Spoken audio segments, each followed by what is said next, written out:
Gumawa si May ng isang ekspedisyon bilang isang tagapagbalita habang naglalayag ang mga bida patungong Slateport City sakay ng isang cruise ship. Ipinakita ni May ang maraming lugar sa loob ng barko at sinabing para itong isang lungsod na inilagay sa barko. Ipinaalala ni May sa iba na kung hindi dahil sa kanya, wala sila rito dahil pinapayagan ng kalahok sa Grand Festival na magsama ng mga kaibigan. Sinabi sa kanya ng kanyang mga kaibigan na ipinagmamalaki nila siya dahil napanalunan niya ang lahat ng 5 ribbon. Pagkatapos, nilapitan nila si Nurse Joy nang makitang may sariling Pokemon Center ang cruise ship. Binati nila si Nurse Joy at habang pumuporma si Brock dito, hinila ni Max si Brock.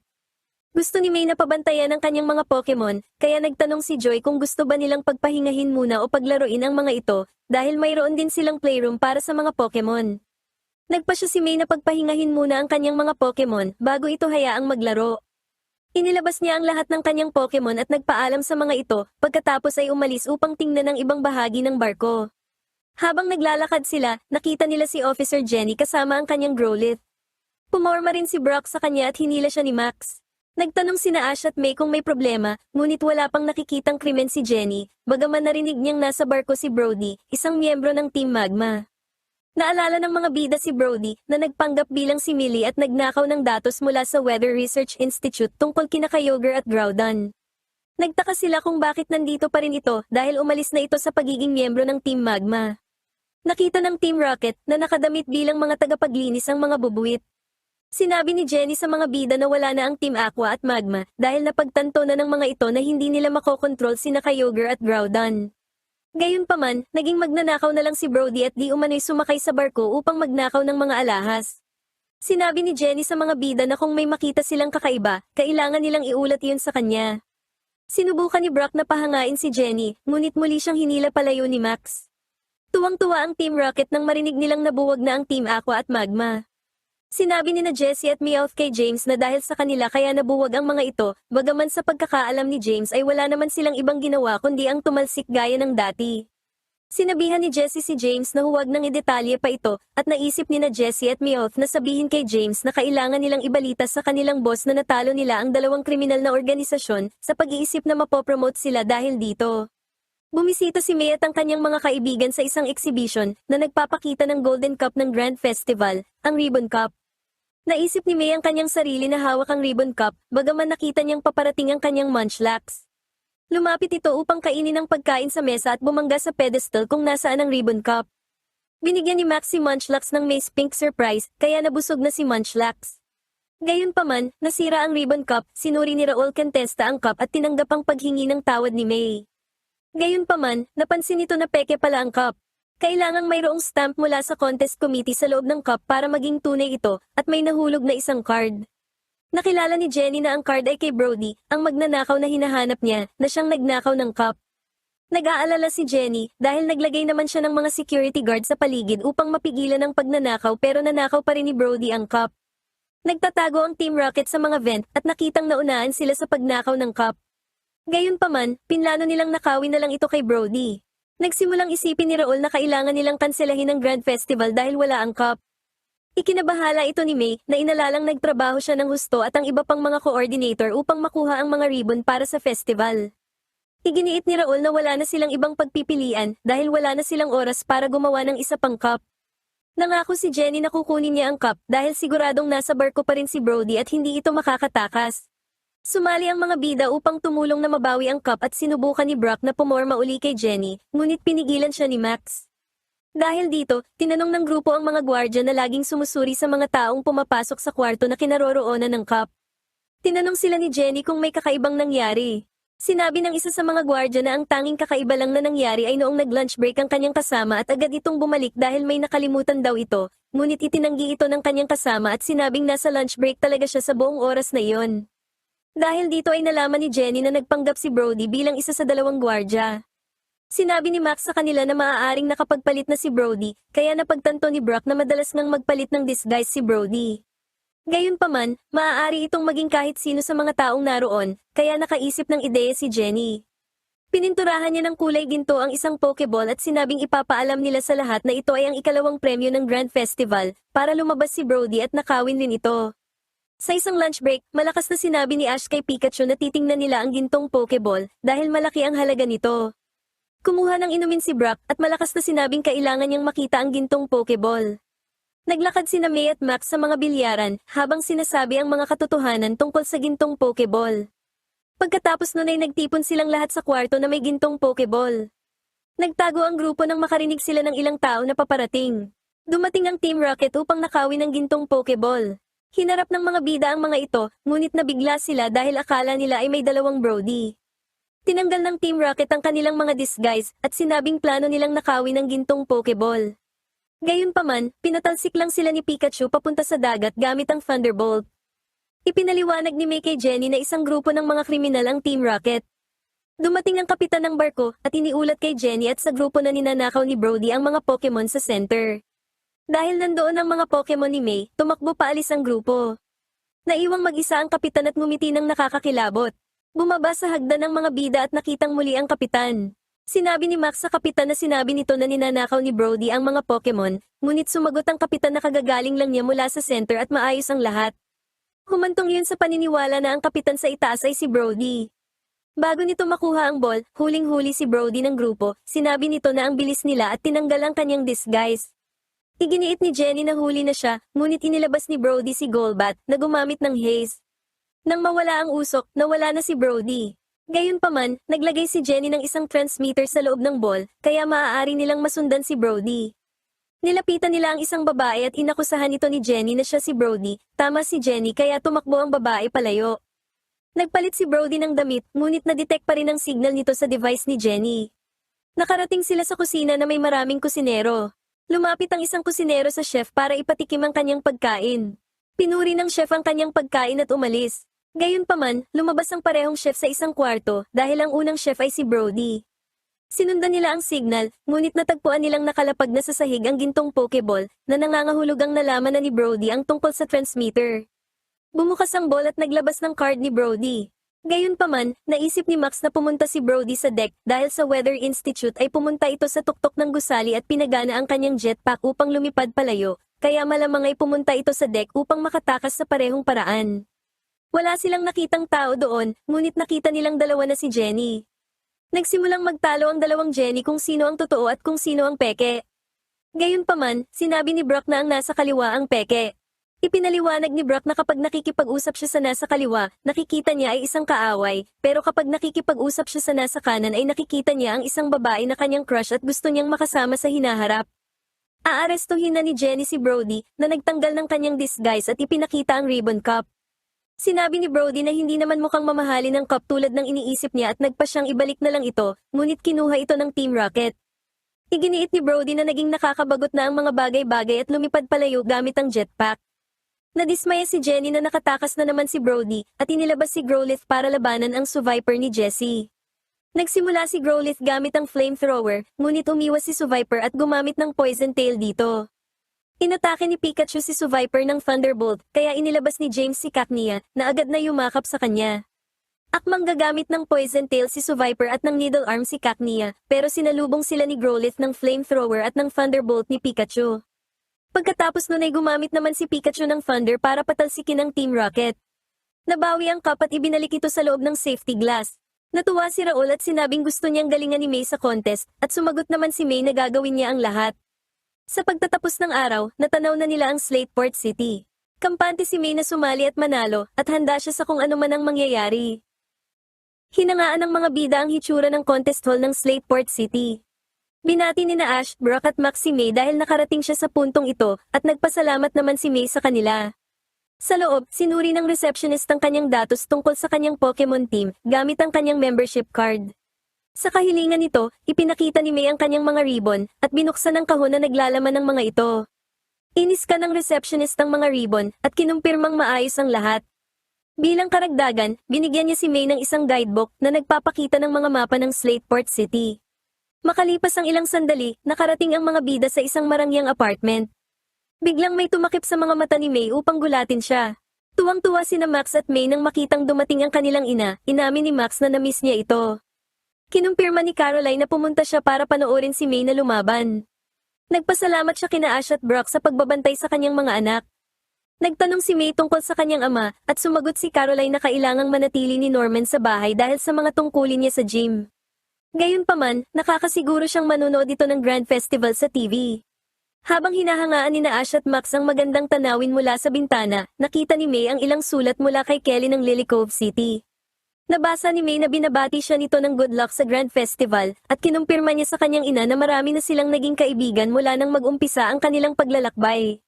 Nakita nila ang marami pang sulat mula kina Savannah, Timmy, Dr. Abby, at Janet. Humigpit ang paghawak ni May sa sulat at inaming kinabahan siya nang maisip niya ang libo-libong tao na manonood sa stadium. Ganun pa man, nang maisip niya ang kanyang mga kaibigan at mga Pokemon na sumusuporta sa kanya, napagtanto niyang wala siyang dapat ikatakot. Tinanong ni Caroline si Brock kung alam nito ang oras ng pagkakahati ng mga laban. Binasa ni Brock na mayroong Classic 4 match na nahahati sa preliminaries at competition matches.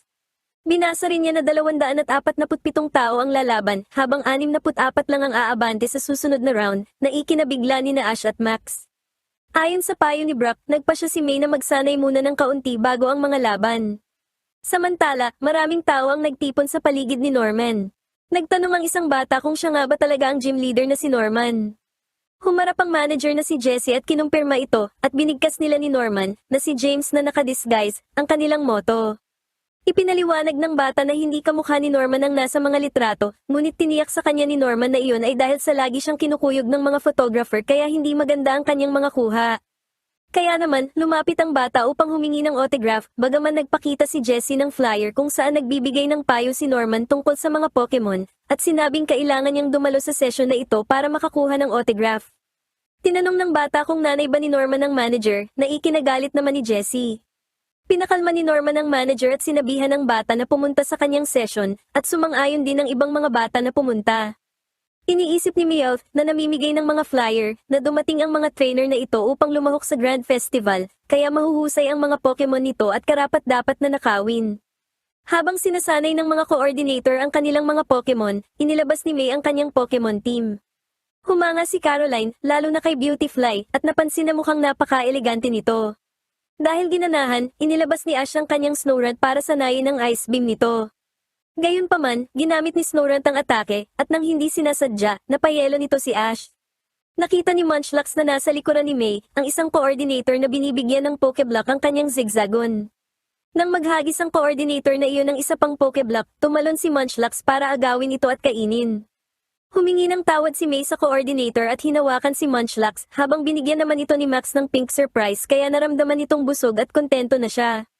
Nakita ni Caroline kung gaano katotoo ang mga kwento tungkol sa gana ni Munchlax sa pagkain. Habang inaalagaan niya si Munchlax, napansin ni May na dumating si Drew at ang kanyang Roselia. Habang papunta siya para salubungin ito, kinumpirma ni na Brock at Ash kay Caroline na si Drew ang karibal ni May. Inamin ni Drew na nagduda siya na makakapasok si May sa Grand Festival. Iginigiit ni May na dapat aminin ni Drew na kasing galing rin siya nito bilang isang trainer. Hindi ganoon ang iniisip ni Drew na ikinainis ni May. Gayunpaman, binigyan ni Drew si May ng isang rosas para sa kanyang sigla, bagaman nilinaw nitong hindi sapat ang sigla lamang para manalo. Kinuha na lang ni May ang rosas, at sinabing hindi na ni Drew masasabi iyon kapag nasa kanya na ang ribbon cup. Dumating din si Harley, kaya ipinaalala ni Max sa kanyang ina na nandaya na ito minsan sa isang contest, para lang makitang matalo si May. Sa kabila nito, naging napakagalang ng ugali ni Harley kay May, at sinabing tuwang-tuwa siyang makita ito sa festival at umaasang mapapatawad siya nito. Sinabi ni May na maayos na ang lahat, kaya hinawakan nito ang kanyang mga braso at labis na natuwa. Gayunpaman, tinawag ni Max si Harley na weirdo, habang nagpa siya naman si Ash na bantayan ito. Nakita ni Harley ang rosas na ibinigay ni Drew kay May. Ipinakilala ni May si Harley kay Drew. Lubos na masaya si Harley na makilala ito at naisip ni Harley na magkaibigan si May at Drew, ngunit sinabi ni May na hindi, dahil madalas siyang pagtawanan ni Drew. Hindi sumang-ayon si Harley, dahil kung hindi ay hindi siya bibigyan nito ng rosas at sinabing may mahika na nangyayari sa pagitan nilang dalawa, na nagpapula sa mukha ni May. Natawa si Harley at kinunan sila ng litrato ni Drew. Pagkatapos nun ay umalis na si Harley, habang nawala naman ng interes si Drew at naglakad na palayo. Hindi sigurado si May kung maniniwala ba siya sa mga salita ni Harley, habang naghihinala naman si Max na may tinatago si Harley. Makalipas ang ilang sandali, tumigil si Harley at sinabing walang makakapigil sa kanya na maghiganti kay May. Samantala, pinuri ni James bilang si Norman, ang trainer na mayroong SPN. Natuwa si Harley nang makita si Norman na nangakong aalagaan ng SPN upang palakasin pa ito. Nangako si Norman na sasanayin niya ito ng mabuti, at habang ipinapasok ng kanyang manager ang SPN sa tent, mas marami pang mga bata ang naging interesado sa kanyang alok. Sa loob, inilagay ni Jessie ang SPN sa isang hawla. Nag-alok si Meowth na umalis na bago pa matuklasan ng mga trainer ang kanilang mga ginagawa. Tumanggi si Jessie dahil marami pang Pokemon ang natitira para nakawin at bawat isa sa kanila ay napakalakas. Sinasanay ni May ang kanyang Beautifly sa pamamagitan ng pagpapaikot dito na naglalabas ng mga kinang. Habang hinahangaan ni Caroline ang mga kinang na ito, napansin ni Brock na siguro'y gumagana ang espesyal na pagkaing ibinigay niya, at nakita ni Ash na mas naging makinang pa ang mga pakpak ni Beautifly. Gumamit si Beautifly ng Silver Wind, kung saan dumating naman si Harley at ipinahayag ang kanyang paghanga. Tumingin si Drew mula sa malayo kay Harley. Naniniwala si Ash na totoo ang paghanga ni Harley, ngunit may mga pagdududa si Max. Naniniwala si Harley na dapat manatili na lamang sa paggamit ng Silver Wind si May. Naisip ni May na magkakaroon si Harley ng hindi patas na kalamangan sa kanya kung alam na nito ang kanyang estratehiya, ngunit sinabi ni Harley na simula nang mangyari ang insidente, wala na siyang masamang hangarin. Sa katunayan, sinabi niyang gusto niyang makita si May na manalo, kahit pa matalo siya. Sinabi ni May kay Harley na naghirap siya ng husto para lang makarating dito kaya dapat siyang magsikap para sa tagumpay. Inamin ni May na inisip niyang isang pasaway si Harley, ngunit ngayon ay nagbago na ang kanyang isip. Para pataasin ang espiritu nito, inaya ni May si Harley na gawin nilang alaala na hindi malilimutan ang Grand Festival, at maglaban sila ng magkapantay. Nagpasya si May na Silver Wind lamang ni Beautifly ang kanyang gagamitin, bagaman nagpayo si Drew na hindi iyon magandang ideya, dahil kung sa paggamit niya ng maraming atake ay mahirap nang manalo, paano pa kaya ang isang atake lamang?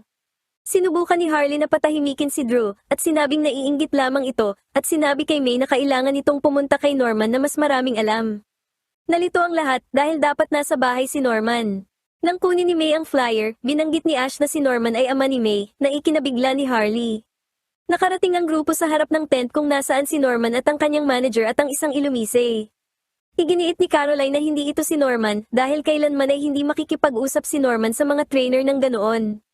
Hiningi ni Ash na malaman kung sino ang mga nagpapanggap na ito, pero sinabihan siya ni Norman na huwag siyang gumawa ng mga maling paratang. Iginiit ni May na hindi ito ang kanyang ama at pinagamit si Beautifly ng Silver Wind na nagtanggal sa mga disguise nito at sa tent, kaya nalantad ang Team Rocket at ang mga Pokemon na kinuha nito. Pinindot ni Meowth ang isang buton na nagpalipad sa Team Rocket sa isang platform kasama ang mga Pokemon. Gayunpaman, inatake sila ni Pikachu ng Thunderbolt kaya sumabog ang platform. Gumamit si Beautifly ng Silver Wind upang hindi mahulog ang mga Pokemon sa loob ng mga hawla. Pagkatapos tumalsik ng Team Rocket, nagpasalamat ang mga coordinator kina Ash at May sa kanilang tulong. Bigla na lang sumulpot si Harley at pinuri ng husto ang Silver Wind ng Beautifly ni May. Dahil sa mga salita ni Harley, sinabi ni May na kumpiyansa na siyang mananalo siya sa pamamagitan lamang ng paggamit ng ataking Silver Wind, habang si Drew naman ay pinapanood lang sila. Kinalaunan, nagsimula na ang Grand Festival, at inihayag ni Lillian ang mga kalahok. Makalipas ang ilang sandali, gumamit ang Roselia ni Drew ng Petal Dance na nagpamangha sa mga manonood, nakakuha si Drew ng 75 puntos.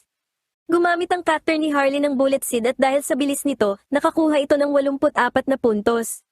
Napansin ni na Max, Brock at Ash kung gaano kabilis si Cacturne at nalaman na hindi lang pala puro pagdaldal ang talento ni Harley. Nilapitan ni Harley si May at ipinaalala ang estratehiyang Silver Wind na kailangan niyang isagawa.